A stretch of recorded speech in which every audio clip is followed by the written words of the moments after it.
வணக்கம் நண்பர்களே. இன்றைக்கு 7வது மலர் மருந்தாக chess nut but, CHEST chess, NUT nut, BUD but, chess nut but. இந்த மருந்தோட குணாதிசயம் என்னன்னு கேட்டீங்கன்னா, சோம்பல் ஞாபக மறதி. இதுதான் இந்த மருந்தோட தன்மை. இதுல இந்த நபர்கள் எப்படி இருப்பாங்கன்னு கேட்டீங்கன்னா, ஒரே தவறை திரும்ப திரும்ப செய்யக்கூடிய நபராக இருப்பார்கள். ஒரு விஷயத்தை திரும்ப திரும்ப சொல்ல வேண்டியவராக இருப்பார்கள். தங்கள் காரியங்களை தள்ளி போட்டுக் கொண்டே இருப்பார்கள். விளையாடி விட்டு படிக்க வருகிறேன் என்பார்கள். ஆர்வமின்றி படிப்பார்கள். இவர்களை செஸ்னட் பட் மாற்றும். உதாரணமா பாத்தீங்கன்னா, அன்னன்னைக்கு செய்ய வேண்டிய வேலையை அந்த முடிக்காம தள்ளி போடுறதுக்கு ஏதாவது ஒரு காரணம் சொல்லுவாங்க. இப்ப பாத்தீங்கன்னா, குழந்தைங்களை பாத்தீங்கன்னா, சனி ஞாயிறு குழந்தைங்களுக்கு லீவ்னு வச்சுக்கோங்களேன். வெள்ளிக்கிழமை ஜாலியா இருக்கும். சனிக்கிழமை அன்னைக்கு ஏதாவது ஒரு பாடம் பண்றேன்னா, நாளைக்கு ஒரு நாள் இருக்குல்லம்மா, விடுங்கம்மா, நான் நாளைக்கு பாத்துக்கிறேன்பாங்க. சனிக்கிழமை சொல்லுவாங்க, ஞாயிற்றுக்கிழமை எழுதிடுறேன் இன்னைக்கு எப்படியாவது அப்படிம்பாங்க. ஆனா அதை பண்ணாம தள்ளி தள்ளி போட்டுக்கொண்டே போறாங்க. குழந்தைகிட்ட நம்ம பார்க்க வேண்டிய விஷயம் அப்படிதான். அதே மாதிரி பாத்தீங்கன்னா, எது ஒண்ணு பிடிக்காதோ அதையே பண்ணி பண்ணி எரிச்சல் உண்டாக்குவாங்க குழந்தைகள். இதை பண்ணாதானா அதை பண்ணுவாங்க.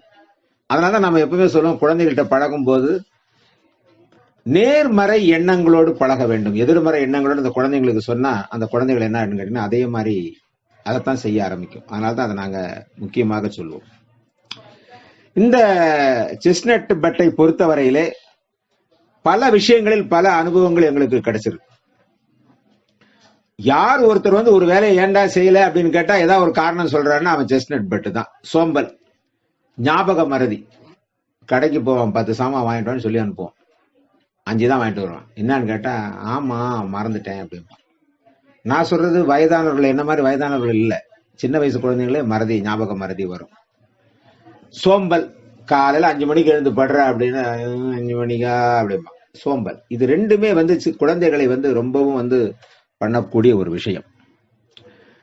பெரும்பாலும் என்னன்னு கேட்டீங்கன்னா, இந்த பரீட்சையில ஃபெயில் ஆனான்னு ஓடி போயிருவாங்க.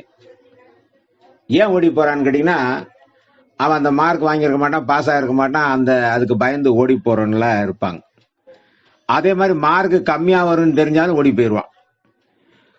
இந்த கேட்டகரி எப்படின்னு கேட்டீங்கன்னா, ஒரே வகுப்புல 2 முறை படிக்கிறவனா இருப்பான். ஒருத்தனுக்கு என்னன்னா, நான் 5வது மறுபடியும் ஃபெயில் ஆயிட்ட, மறுபடியும் படிக்கிறேன். இவங்க எல்லாமே இந்த செஸ்னட் பட் கேட்டகரி தான்.